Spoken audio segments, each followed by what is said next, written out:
तो हम तीसरा प्रश्न देखेंगे। तीसरे प्रश्न में क्या दे रखा है, 6x² माइनस 3 माइनस 7x बराबर 0। ये हमारा तीसरा प्रश्न दे रखा है। इसे भी हम पहले और दूसरे सवाल जैसे ही लगाएंगे। तो पहले इसमें कुछ चेंज करना होगा। क्या चेंज करना होगा कि देखेंगे यहाँ पे हमें बड़ी घात दिख रही है, फिर इसके बाद छोटी घात यहाँ लास्ट में है, ये जो संख्या है बीचों बीच में है।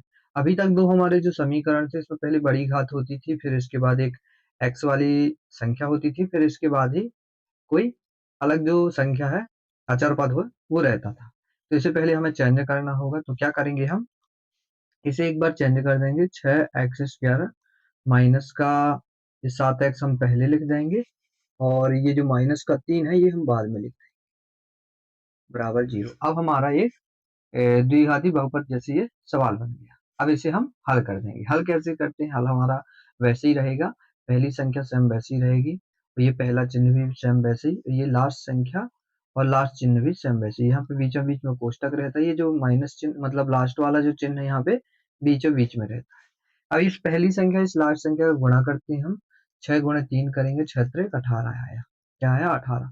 अब 18 की ऐसी दो संख्याएं हमें निकालनी है कि गुणा करें तो उनका 18 आए, क्या गुणा करें तो 18 आए, और यहाँ घटाएं तो 7 आए। क्या ये बीच वाली संख्या यहाँ पे देखी जाती है कि घटाने पे 7 मिल जाए, बीच वाली संख्या मिल जाए, और गुणा करने पे 18 मिल जाए। तो वो संख्या होंगी हमारी 9 और 2। क्या होंगी, 9 और 2। देखेंगे यहाँ पे x लगा है तो 9x और 2x यहाँ पे लिखेंगे। क्या, 9x और 2x, क्योंकि 9x में से 2x घटाएंगे तो 7x मिल जाएगा। अब क्या करना है, इस माइनस चिन्ह का अंदर गुणा कर देना है। 6x² वही माइनस का अंदर गुणा करेंगे तो माइनस का 9x माइनस का 2x, सॉरी माइनस और माइनस यहाँ पे प्लस हो जाएगा। क्या होगा, प्लस, और ये माइनस का 3 बराबर 0 से हम हमारा वही रहेगा। अब दो दो करके कॉमन निकालना है, दो दो के जोड़े बना लेंगे। दोनों में हमें एक जैसा क्या दिख रहा है, दोनों में हमें एक जैसा दिख रहा है 3, क्योंकि इसमें भी 3 छिपा हुआ है, इसमें भी 3, और x यहाँ भी है, x यहाँ है, तो 3x हम निकाल लेंगे। 3 यहाँ से निकल गया तो 2 बचा, यहाँ पे क्या बचा, 2, और एक x निकल गया तो एक अभी x बचा है, माइनस यहाँ से 3 निकल गया है तो 3 तिर का 9 होता है, मतलब 3 बचा, x बाहर निकल गया मतलब केवल इतना बचा का है, प्लस चिन्ह लगाएंगे ये वाला प्लस। अब यहाँ देखेंगे दोनों में एक जैसा क्या दिख रहा है, दोनों में हमें एक जैसा कुछ भी नहीं दिख रहा, तो क्या होगा, कॉमन एक निकलेगा। जब कुछ भी एक जैसा ना दिखे तो वहां पे हमें क्या निकाल देना है, एक निकाल देना है कॉमन। अब ये सेम हमारा वही अंदर लिख देंगे, 2x - 3 बराबर 0। अब एक बार जो कोष्टक के अंदर लिखा है उसे लिख देंगे।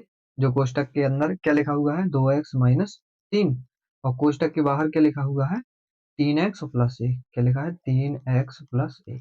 ये हमने दोनों क्या लिख दिए, वो जो कोष्टक के अंदर था उसे लिख दिया, जो कोष्टक के बाहर था उसे लिख दिया।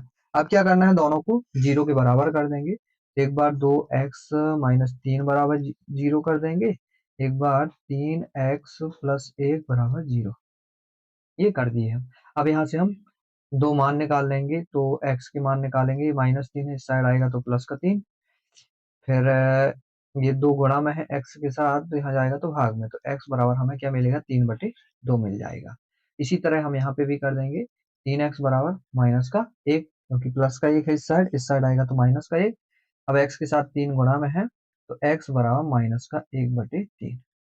ये हमें दो मान मिल गए। एक मान हमें मिला x बराबर 3/2, एक मिला -1/3। ये हमारा जो पहला मान होता है वो अल्फा होता है, जो दूसरा मान होता है वो क्या होता है, बीटा होता है।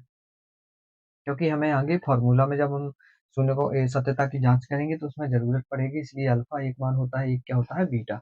अब हम क्या करेंगे, सत्यता की जांच कर देंगे। लिखेंगे सत्यता की जांच। सत्यता की जांच हमें हम क्या करते हैं, एक बार जो हमारा समीकरण रहता है उसे हम लिख लेते हैं। सॉरी, जो द्विघाती बहुपद वाला हमारा समीकरण होता है, द्विघाती बहुपद वाला, ये हमने फर्स्ट पेज में देखा था, ये वाला, ये नीचे वाला, इसे ही एक बार हमें क्या कर देना है, एक बार लिख देना है। क्या होता है द्विघाती बहुपद, ax² plus bx plus c बराबर 0, ये होता है।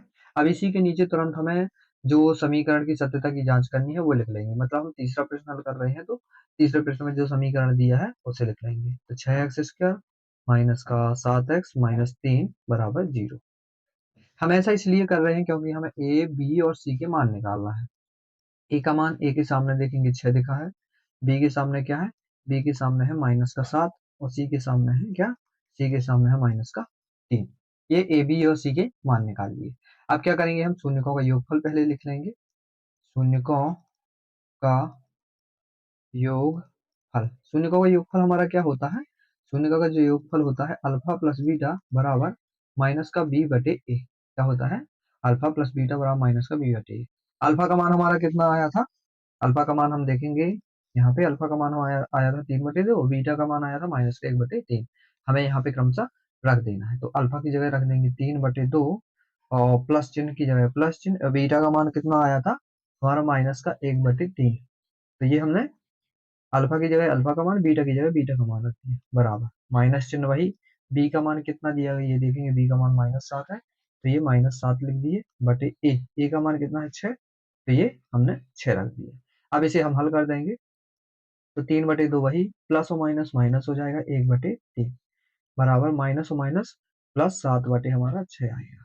यहाँ पे हम लासा ले लेंगे, लासा आएगा 6, दो तीन 6, 3 त्रिका 9 और माइनस 3 दूनी यहाँ पे 2 आ जाएगा, बराबर का 7/6 हमारा वही रहेगा। अब देखेंगे इस 9 में से इस 2 को घटाएंगे तो कितना हमें मिलेगा, 9 में से 2 को घटाएंगे 7, 60 बटे बटे वाला वही 6 बराबर किस साइड भी हमारा कितना है 7/6। अब देखेंगे कि ये दोनों मान हमारे क्या आ गए, बराबर आ गए। हमें दोनों मान बराबर ही करने होते हैं, कौन से मान, जो हम शून्यकों का योगफल निकालते हैं और गुणनफल निकालते हैं, दोनों मान क्या आने चाहिए आपस में, बराबर आने चाहिए। तो योगफल तो बराबर आ गया हमारा, अब हम शून्यकों का गुणनफल भी हल कर देंगे। शून्यकों का गुणनफल, शून्यकों का गुणनफल हमारा क्या होता है, जो शून्यकों का गुणनफल होता है वो होता है अल्फा गुणे बीटा बराबर सी बटे ए। क्या होता है, सी बटे ए। अल्फा का मान कितना है, अल्फा का मान 3/2 है, गुणे बीटा का मान कितना है हमारा, बीटा का मान है एक माइनस का 1/3, कितना है माइनस का 1/3। ये हमने कम सा मान रख दिए। सी का मान हमारा कितना था देख लेंगे एक बार, यहाँ पे सी का मान दिया है -3 और ए का मान दिया है 6, तो यहाँ पे हम लिख देंगे सी का मान -3, ए का मान है 6। अब इसे हल कर देंगे, गुणा लगा है तो सीधे सीधे गुणा कर देना है, 3 का -1 से तो -3 और 2 का 6 से होती 6 और -3/6। देखेंगे जब हमने शून्यकों का गुणनफल निकाला तो दोनों मान बराबर आए, और शून्यकों का योगफल निकाला था तो इसमें भी दोनों मान क्या आए थे, बराबर आए थे। दोनों मान बराबर हमारे आने चाहिए, तभी हमारे उत्तर जो हम सत्यता की जांच कर रहे हैं वो सही है। अतः हमारे शून्य क्या निकले देखेंगे, अतः ये जो शून्य हमारे निकले 3/2 माइनस का 1/3। क्वेश्चन में जो बोलता था वही हमारा क्या हो जाएगा, वहां पे लिख देंगे क्या, अतः हमारे शून्यक क्या है 3/2 और -1/3 है। ये हमारा आंसर हो गया।